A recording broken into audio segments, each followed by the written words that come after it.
The first thing Corporal Elias Kane noticed was the silence. Not the gentle, living quiet of a forest, but a hollow, mechanical one, the kind that came after everything human had fled. His rifle rested against his shoulder, matte black and humming faintly with the latest Earth defense modifications. Around him, the ruins of what used to be Kyoto's outer district were overgrown with luminous vines, their alien bioluminescence pulsing faintly through the mist. He checked his scope again, tracking the movement on the ridge 2 clicks north. Alien patrols. 3 of them.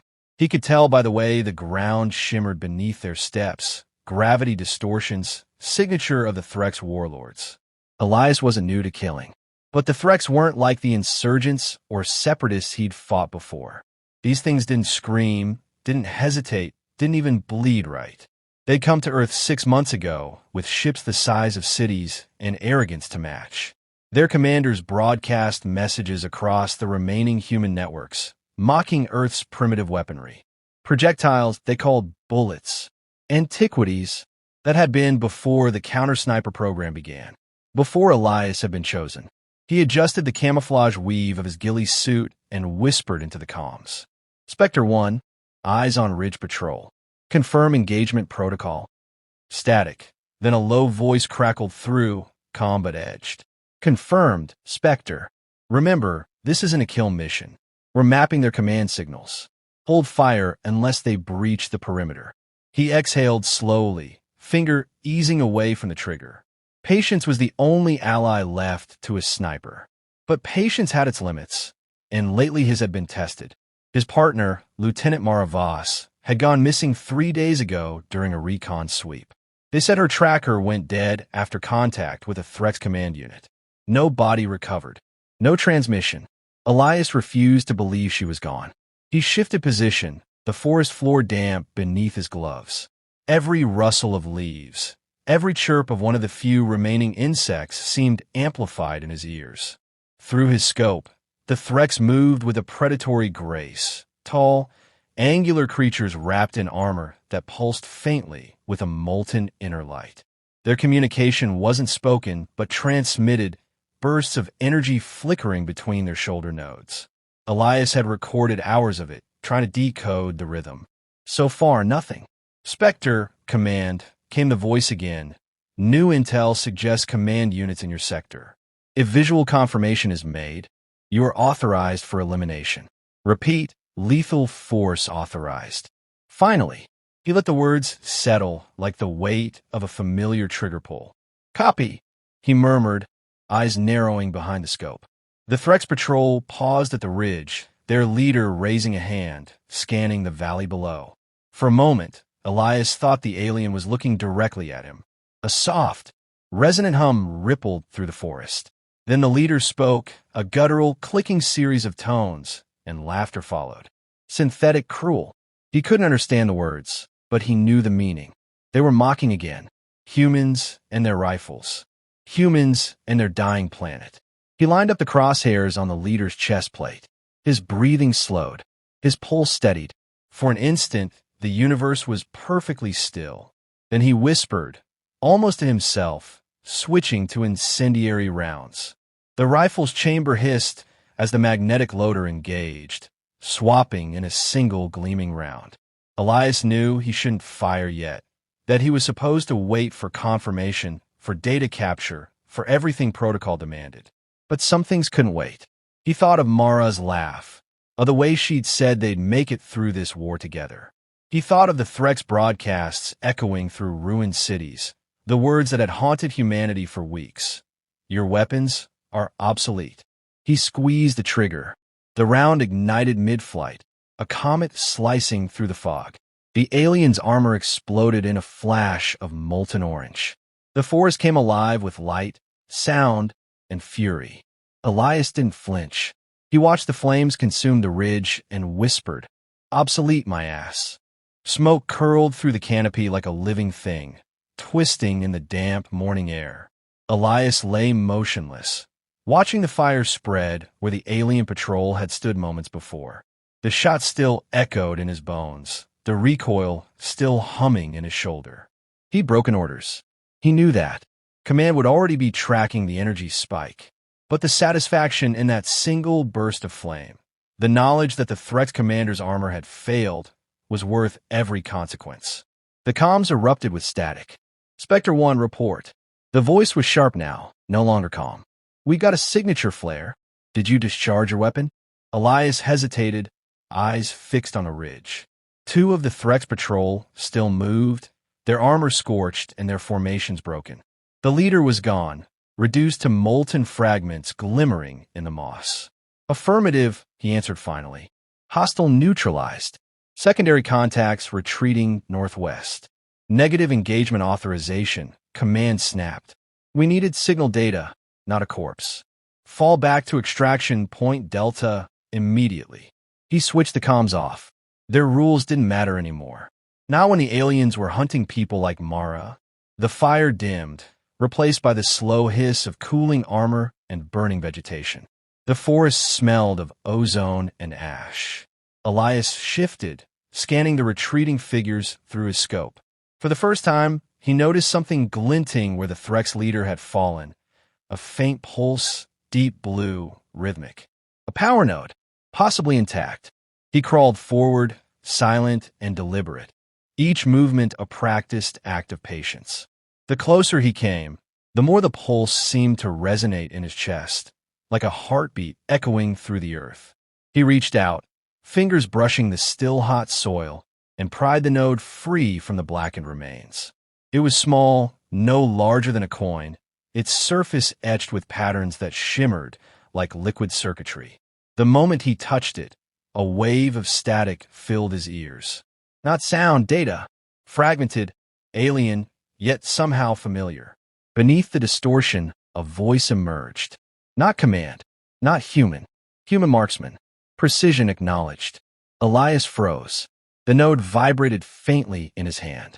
Who are you? He muttered under his breath, though no one was there to answer. The voice returned, layered and distorted, its tone almost mocking. Primitive weapon. Refined intent. You adapt faster than your kind deserves. He clenched his fist, the node's light flaring in response. This wasn't a recording. It was communication. Maybe even direct. You're one of them, he whispered. You kill my team. Silence. Then a pulse of dark amusement. Your partner still breathes. For now. The words hit harder than the rifle's recoil. His pulse spiked. Where is she? He demanded. Find her, the voice replied. If you survive what follows. The light within the node dimmed abruptly, leaving only cold metal in his palm. A branch cracked behind him. Elias swung his rifle up, instinctively scanning the tree-line. Nothing moved, but the forest no longer felt empty. He could sense the weight of eyes, the faint tremor of ground displacement. Reinforcements. He'd drawn them here. He pocketed the node and moved quickly, his steps measured and silent. The Threx wouldn't stop now. They'd hunt him until he was ash and vapor. But if Mara was alive, if there was even a chance, then this war wasn't over. By the time he reached the edge of the valley, the fires had burned low. Through the smoke, the alien figures began to emerge again, methodical and unhurried. Their leader's death had meant nothing to them. But for Elias, it had meant everything. He slid down the ravine, vanishing beneath the ferns as the first plasma shots scorched the trees above. He didn't look back. He couldn't. The war had changed in a single breath, and now he was the spark that would burn through the dark. Elias moved through the forest like a ghost, the rain masking his footsteps as he pushed deeper into the alien-occupied territory. The node's weight in his pocket felt heavier than the rifle on his shoulder. He'd replayed the voice in his mind 100 times since the ridge, its tone precise, deliberate, almost human. Your partner still breathes. Hope was a dangerous thing, but it was the only weapon he had left. The terrain changed as he descended. A stretch of charred soil where the Threx had burned away vegetation to build their forward base. The earth here hummed faintly, alive with the energy of alien machinery buried just beneath the surface. He crouched behind a fractured transport shell and scanned the clearing ahead. Towers of black alloy jutted from the ground like bones, connected by streams of blue current. Between them, he spotted movement. Humanoid figures suspended in containment fields, their bodies limp but breathing. Human prisoners. His pulse quickened. He zoomed in, steadying the scope. Faces blurred by distortion, but one slender frame, cropped dark hair, looked painfully familiar. Mara, alive. Her body was marked with faint, glowing patterns where the containment field interacted with her skin. She was bound to a console, surrounded by Threx technicians who moved with surgical precision. The sight hit him harder than any explosion. She was right there, close enough to see, too far to reach without dying in the attempt. He pressed his forehead against the rifle stock, forcing himself to think. He had no backup, no drone support, and command was still dark. But he had the node, and maybe, just maybe, it could do more than talk. He pulled it out, the smooth surface warm against his glove. When he activated it again, the air around him rippled faintly, like heat rising from metal. The same voice returned, quieter this time. You persist. Admirable. Futile. He kept his voice low. You said she's alive. You're watching. Help me reach her. Help. The voice lingered on the word as if testing it. You misunderstand. Your survival is an experiment. Elias felt his jaw tighten. Then consider the experiment compromised. He pressed the node against his rifle's interface port. The HUD flickered, then flooded with alien symbols before stabilizing into a new targeting grid. His weapon hummed, the barrel resonating with an unnatural energy. Incendiary rounds were now fused with something else, something far more unstable. The Threx below shifted. One of them turned suddenly, as if sensing him. He had seconds. Elias steadied his breath, adjusted for wind, and fired. The round hit the containment field, not shattering it, but absorbing it. The alien energy cascaded outward, destabilizing the grid.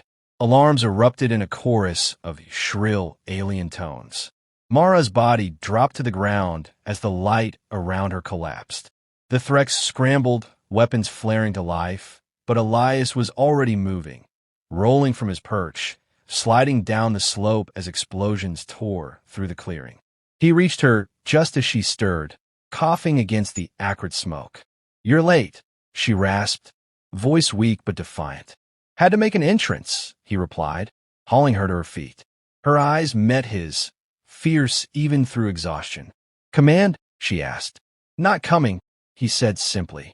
We're on our own. Before she could answer, the ground shuddered violently. One of the black towers split apart, revealing a massive construct rising from beneath.